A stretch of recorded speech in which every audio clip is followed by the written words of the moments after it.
नमस्कार दोस्तों, आज का विषय बहुत ही गहरा है और बहुत ही संवेदनशील भी।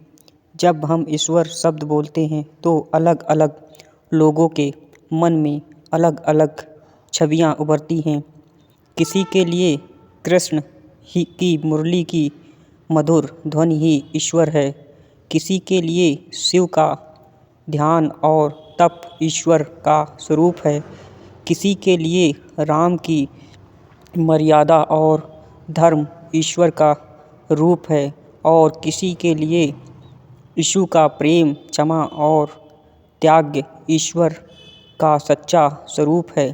परंतु एक प्रश्न हमेशा हवा में तैरता रहता है, आखिर असली ईश्वर कौन है? क्या ईश्वर एक है या अलग अलग रूपों में संसार को अपना स्वरूप दिखाता है?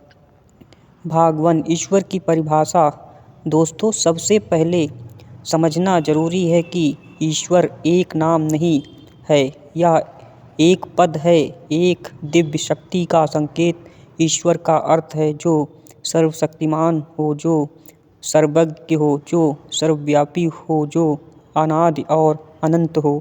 हर धर्म की भाषा अलग हो सकती है, लेकिन ईश्वर की मूल परिभाषा लगभग एक ही है। एक ऐसी शक्ति जो इस संसार को चलाती है और जिसे कोई नेत्र नहीं देख सकता, लेकिन जिसे हर हृदय अनुभव कर सकता है।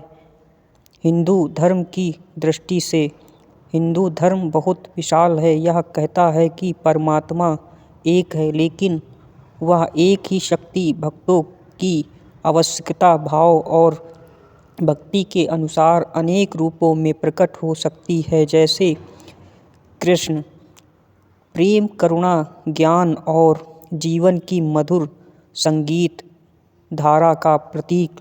उनका संदेश जब जब धर्म की हानि होती है, मैं अवतरित होता हूँ, बताता है कि ईश्वर अपने भक्तों को कभी अकेला नहीं छोड़ता।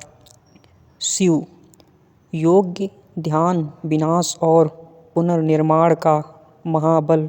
शिव कहते हैं संहार भी जरूरी है, क्योंकि पुराने के विनाश से ही नए सृष्टि का जन्म होता है। शिव भक्तों के लिए ईश्वर का गहन, तपस्वी और अनंत स्वरूप है। राम मर्यादा पुरुषोत्तम। राम धर्म, नीति, सत्य और आदर्श जीवन का सर्वोच्च उदाहरण। राम बताते हैं कि ईश्वर सिर्फ शक्ति नहीं है, बल्कि जीवन जीने का सही मार्ग भी है। हिंदू धर्म यह नहीं कहता कि कृष्ण, शिव और राम तीन अलग ईश्वर हैं। यह कहता है कि सत्य एक है, परंतु ज्ञानी उसे अलग अलग रूपों में देखते हैं। ईसाई धर्म की दृष्टि से ईसाई विश्वास कहता है कि ईश्वर एक है जो संसार का रचयिता है और जिसमें मनुष्य से प्रेम करते हुए यीशु को धरती पर भेजा। यीशु प्रेम का संदेश लेकर आए। उन्होंने कहा, ईश्वर प्रेम है। उन्होंने सिखाया, क्षमा करो, अपने दुश्मनों के लिए प्रार्थना करो, सब मनुष्यों को समान दृष्टि से देखो। यीशु का जीवन यह दर्शाता है कि ईश्वर मनुष्य से प्रेम करता है, उनकी भूलों को क्षमा करता है और उन्हें सत्य की ओर ले जाता है। ईसाई धर्म में भी ईश्वर की परिभाषा वही है, सर्वशक्तिमान, अनंत, सर्वव्यापी। सिर्फ उसका स्वरूप प्रेम के रूप में बताया जाता है। क्या सभी धर्म अलग अलग ईश्वर बताते हैं? अब बड़ा सवाल यह है, क्या ये सब अलग अलग ईश्वर हैं? अगर हम सतही रूप से देखें तो हाँ, परंतु गहराई से देखें तो नहीं। हर धर्म एक ही परम सत्य को अपने अपने तरीके से समझता है।